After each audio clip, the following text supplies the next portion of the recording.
Dammit! This is Rabbi Sol Solomon with a Rabbinical Reflection for the week of March 13th, 2011. How times change. Used to be, if I was sick to my stomach, I would get gas. Now I look at the price of gas and get sick to my stomach. 35 years ago, this country went through a so-called gas crisis. After millions of centuries with animals and humans finding different sources of energy, suddenly we were out of fuel. Prices at the pump went through the roof. There were shortages, lines around the block. Anybody remember filling your gas tank on odd and even days? I've had my share of odd days, and I still want to get even. But then we learned that although fuel is not an inexhaustible resource, we still had a tushy load more of it than the government, the Arabs, and the ecologists were telling us. The 1970s gas crunch was a manufactured crisis. The oil conglomerates said jump, and we jumped. Our president was too busy worrying how to deal with the Arabs to deal with the Arabs. So, like the mouse biting the elephant, OPEC sank its teeth into their favorite enemy, us. But did Americans learn anything from the Jimmy Carter catastrophe? Did we conserve, demand more efficiency, do anything differently? Of course not. In fact, for the next 3 decades, the unholy trinity, General Motors, Ford, Chrysler, went to the American public and said, "You know what you need? Hummers, stretch limos, and SUVs. Cars that use enough oil in a day to run a banana republic for a month." And these banana oil salesmen made their case. American families bought cars large enough to house Chinese families. In a matter of months, you'd look around parking lots and there were no sedans anymore, just all utility vehicles. You'd see a teenager driving a school bus, and you'd think to yourself, why is a teenager driving a school bus? And then you'd realize it's his goddamn car. So what happens then? People forget about the 1978 gas crisis until we get the worst president since Mr. Peanut, George W. Bush. Not only does he hate the Arabs and make war on the Arabs, but he's financially in bed with the Arabs and stands to make a fortune from oil.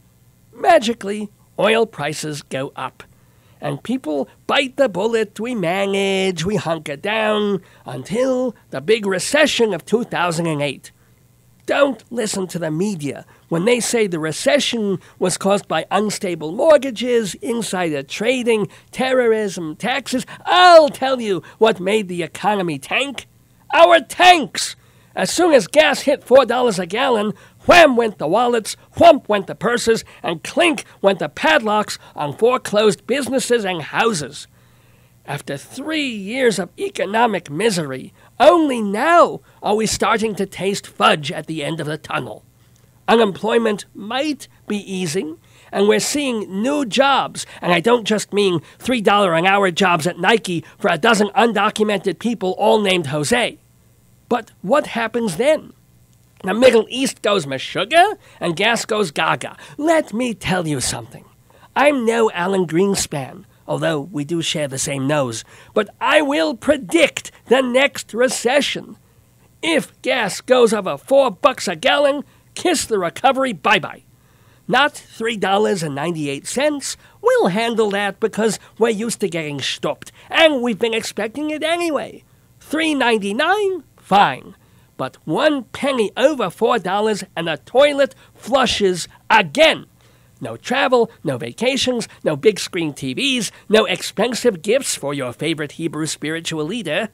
But Rabbi, I hear you say, because I have very good ears, we know. The question is, what can we do about it? I say, if mobs of Arabs can overthrow their dictators, we can at least kick our democratically elected dictators where it hurts. No need for torches, marches, massive rallies yet.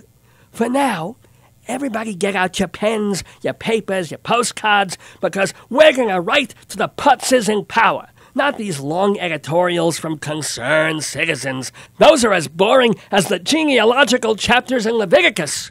If gasoline climbs even 1 cent over $4, we will remember in November and give your job to another slob. This message must go to everyone, from the President of the United States to the Millenville County Clerk to the class president of Grover Cleveland Middle School. Doesn't matter what the party affiliation is. The Republican Party, the Democratic Party, the Donner Party, the rent is too damn high party. Every single person in power. Send it to the CEO of your bank, the head of every Fortune 500 companyopolis, the captain of your softball team. 401 and you're out. Somewhere among the millions of people who would receive this message will be someone who gets the message. If not, well, I hope you have a skateboard.